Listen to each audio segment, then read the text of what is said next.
I want to show how I'm using my Cricut Maker to cut out this pattern for this half-scale dress form. And I apologize for the sound quality of my microphone, so I'll try to speak slower so that it's not so jumbled. But it's the paper half-scale dress form. You can buy this pattern. I've seen it on Etsy. I bought mine on Craftsy a while back, and I've made a couple of these, and they really come out very well. She also has a version that you can stuff. There's a pattern available that you can make the cover to cover up all this cardboard if you don't want to use paper mache. And it really looks nice with the paper mache. Not sure if her name is on the pattern. There's a copyright here, Leela Hannister. But if you just do the search for paper half-scale dress form on Etsy, you can find the pattern. So this is my PDF pattern that I'm going to import into Corel Draw so that I can export it into my Cricut Maker software so that I don't have to cut the pieces out by hand. The one I just made, it hurt really badly to cut all those cardboard pieces, so I found a way to do it with my Cricut. So I'm using Corel Draw version 7, and there is a free drawing program that's very similar to Corel Draw. It's called Inkscape. I'm not sure if it has all the features that I'm going to be showing. This version I've had a while, so I'm not sure if the newer versions will work exactly the same. So I'm just going to show how I did it with my software. So I've got a new document here. I'm going to click on File, Import, and choose my PDF pattern. It shows all the pages here. You can choose as many pages as you want or just one. So I'm going to click on Import, and I'm only going to do page 40. You can select a range of pages by separating them with a hyphen or commas or whatever if you want to skip around, but I'm only going to do one page, and that's page 40, just for this demonstration. Click OK. And now I'm just dragging around this little floating instruction here, and it tells me that if I press the space bar, it will put it in at the original position, and it also comes in at the exact same size, which should be 8.5 by 11. So I press my space bar, and over here I use these dimensions quite a lot to do some checking. It shows 8.5 by 11, which is perfect. Over here you see this little symbol in my object manager, and if you don't have your object manager in this docker here, you can go to Window, Dockers, and choose which items you want docked, and I have my object manager checked off here. So this little symbol means there's a whole bunch of stuff that's grouped together in this one object, and they're all moved as one. And here's a list of all of them. You can select on any one particular one, and you'll see it's highlighted on there. But you can't move it individually if it's still grouped together. So we're going to have to ungroup them so that I can manipulate all the different little pieces that make up this pattern. So first thing I'm going to do is highlight the whole group, or I can click it in my my object manager here, and press Control-U to ungroup. Now they're all separate little pieces that can be manipulated individually, and you no longer see that group. So I'm going to click away and then back on this outer border, which is 8.5 by 11, and delete it. Press the delete key. Now, the designer is telling us that when I print this up, I need to print it at 100%. And when I do print it up, this is my test to see if I printed it up correctly. And it's 7 by 10. But I'm not going to be printing mine. I'm going to be cutting mine with my Cricut. But I still need to make sure the dimensions are correct. So I'm going to click on this red border, and I see that Corel Draw says that it's 7 by 10, which is correct. So I'm going to delete the border because I don't need it anymore. And I'm going to start deleting things that I don't think that I need. I like to leave the labels. I like to let Cricut print or use the pen to draw in these numbers and letters so that I can keep my pattern straight. The, the designer says that you cut on all the solid lines and you either fold or glue up to these dotted lines. So when I bring this into Cricut, I'm going to tell it which items to cut and which objects to draw. But I don't want to leave all this shading in there. I haven't really tried it with Cricut, but I'm afraid it's just too much because the drawing feature on Cricut is kind of slow. So I'm going to get rid of things that I think are going to cause problems. So I want to get rid of all of these gray areas. But when I click on them, I want to make sure that I'm not clicking on an outline. So let's just click on this gray area here, and I'll come into my object manager to see exactly what it is. And it shows a curve, which is a fill with these colors, and it says no outline. So I only want to delete the things that are not an outline. I don't want to accidentally click on an outline. Sometimes the outline is sitting on top of another item, and you can't click on it no matter what you do. So in that case, you would have to, let me just click on my outline just to see. You would have to, see this one says fill none, but then it has an outline. I can right click on it and change the order of it and send it to the back so that I don't accidentally delete the wrong thing. So let's delete only the gray areas, and I'm making sure it says outline none, then I'm going to press delete. And each time I click on one of these, I'm checking the description to make sure I'm not deleting an outline.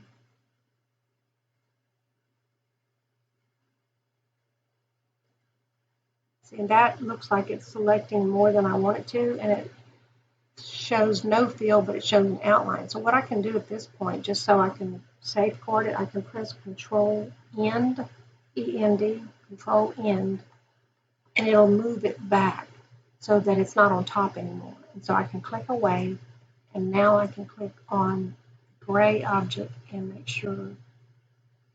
See, and this one also is an outline, but it's not a fill. So I need to Control End on that one also. And now click on it, and it shows a fill but no outline. So now I can delete the fill. Same thing there. That's a no outline. So that's how I check each one to make sure I'm not deleting any of my outlines. So that pattern piece is pretty much done. So I'm going to back out a little bit, and I'm going to choose over here my freehand pick, and I'm going to encase all of the pieces that make up that part. Now that they're highlighted, I'm going to press Control G to group them, and I'm going to grab it and move it just to make sure I didn't leave anything behind. Yep, I left something behind, so I'm going to undo that by Control U to ungroup it, and then I'm going to be a little bit more careful with my selection this time.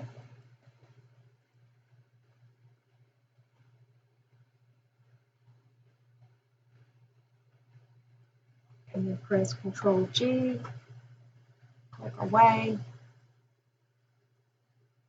and then click it again and move it, and I have not left any pieces or parts behind. So that one's good. I'm just going to leave it there for now.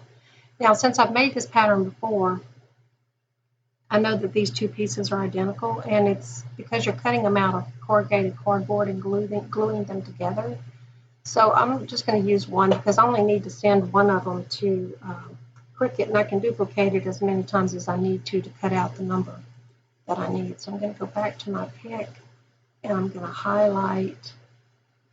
I don't need that page number down there either, so I'm going to go ahead and highlight that too. And then just hit delete. I can change this label here to call it 14AB if I want to. I'm not going to do that because mostly I'm wanting to show how to export these into Cricut. All right, so now I need to start deleting stuff I don't need because I don't want Cricut to have to print up all this other stuff that's going to slow everything down. But I do want to make my letters a little bit bigger because when they're using a marker in the Cricut, sometimes the letters can get blurred if they're too small. So I'm going to get rid of that. Don't need that. because I can refer to my pattern for anything that I need to know the instructions. So I need to increase that one so it'll print up a little bit better. I don't need that arrow or those words. And these circles in the middle, I don't really need those either because I'm going to make a custom size circle cutout for the pipe that I'm going to be using for my stand. I'm using a PVC pipe, so I need to know the outside dimensions or the outside diameter of that pipe so I'll know what size circle I need. So I'm going to get rid of these circles, but if I start trying to drag in here with a box, it's going to move that oval. I'll just show you. I'm just going to try to select and it just moves it. And so I need to lock that in place. I'm going to right click on it and lock. And so that'll keep it steady for me. And now I can select just the circles. Let's see. I need to not select something I want to keep. So I'm making sure that it's selecting just the circles and click delete. So now I can make my own circle. But before that, I want to group all these together because when I start using the center command, I don't want all of these lines and things to move. And if I don't group all this together, when I use that command, it is going to move all those also. So what I want to do also is change the color of this. Let me click on that and unlock it, which you have to do anyway. I'll change it to a light gray. I think Cricut's going to do what it wants to anyway, but I also want to change the outline to the same color. I think it was this light color one there.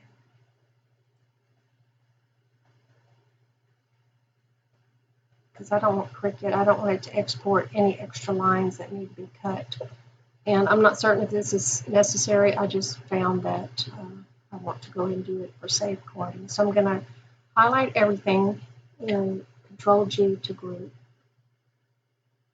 And then now I can draw a perfect circle by pressing my Control key and dragging. I'm going to change the dimensions to 1 inch. I want to make sure this is locked,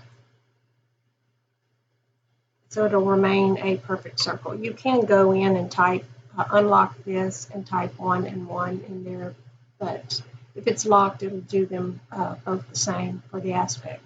So I need that circle centered into this area. I can drag it, and if I have my dynamic guides on, it's going to show me exactly where the center is. But I like to use the shortcuts. So let me do a little editing to this circle. I'm going to make it blue, and I'm going to change this outline. I can also just say none. See what happens to my dimensions on that. And it is still 1 inch. So I have this item grouped together, so they're all moving together, which is perfect. Now I'm going to select both of those, the circle and the large item, and then I'm going to press C to center it vertically and E horizontally. So now that circle's perfectly in the middle. Now there's some of these other pattern pieces, the circle is not right in the middle, so you would have to use your dynamic guides. You see they turn, they tell you these little words, and when you're in the center, it'll say center. I don't know if you can see that. So it kind of helps you to place things where you want it. So now that I have the circle in the middle, I'm going to make sure everything's selected in that pattern and press Control G. And now that is grouped together. All right, so now they're ready to export. So I'm just going to do this one just because I want to see how it goes into Cricut. So I've got that one selected, and I'm going to go File, Save As, and select it. You can use export also, but I found I've got better results with the scaling if for some reason, if I use Save As. I want to click on this here and choose SVG, and I'm just going to call it temp. I already have one in there because I do want to delete this later. So let me just give it a different name. So I'll just call it video. test. And now I'll click on save. Now most of this stuff on here, I don't even know what it means, but the main thing is I want to make sure these dimensions are correct. And I'm also going to check it when it gets into Cricut. So I go back up to my dimensions here and make sure that that item, 3.064 by 6.227. So I cut this out before and it made a difference in the size if you don't try to get it perfect. And so the pattern will not go together well if you don't. So I'm going to click OK and hopefully it will maintain the size that I want. Alright, so I'm going to do that again because I don't remember where I saved that. Save as. Okay, it's going into that folder. I just need to check where it went. You need to know where you put it. So now I'm going to pull up my Cricut design space and I'm going to upload that image that I just made. And you'll see where I played with this quite a bit. I'm going to browse for it on my computer. And you can see the one that I did, video test. I'm going to click open, and it's going to show a representation of what is being imported. And I'm going to say upload. So that's uploading it to my images in the cloud. So you can see the one that I just did is right here. So I'm going to click on it and say insert.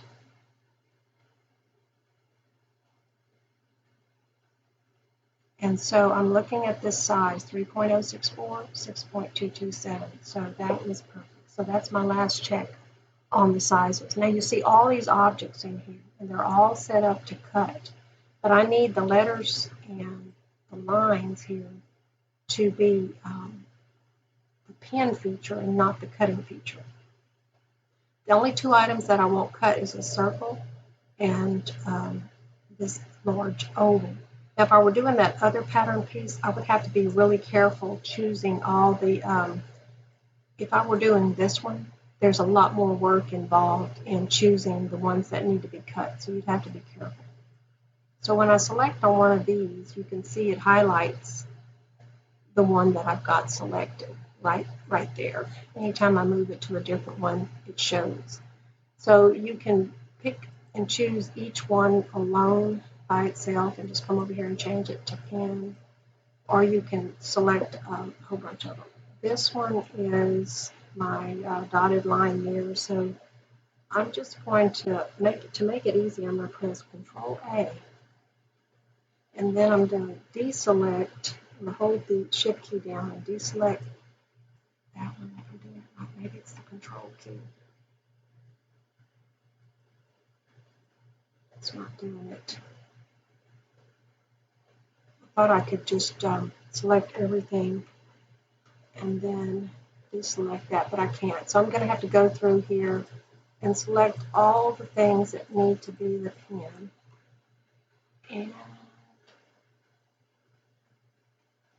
change them. Go down here and look for some more. I'm going to skip that one.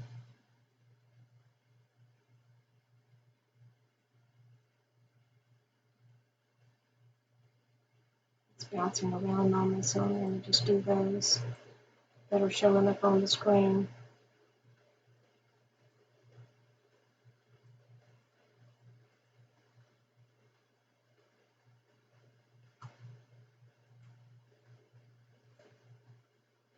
Give it a second to change that over. And then I'm going to go and check and make sure I have basic cut for that oval and the circle. So if I sent this to the maker to cut now, it's going to line up all those letters on the mat like they're all separate pieces that need to be cut out, and it's going to put other items on different mats. So I want to click cancel, and actually I'm believing that the circle and the oval needs to be the same color, but let me just press Control A and attach. And so it does put everything in a uniform color. So by attaching it, all these things are going to cut in the spot that they need to cut in, and they're going to print in the spot that they need to print in. So now I can go to Make It.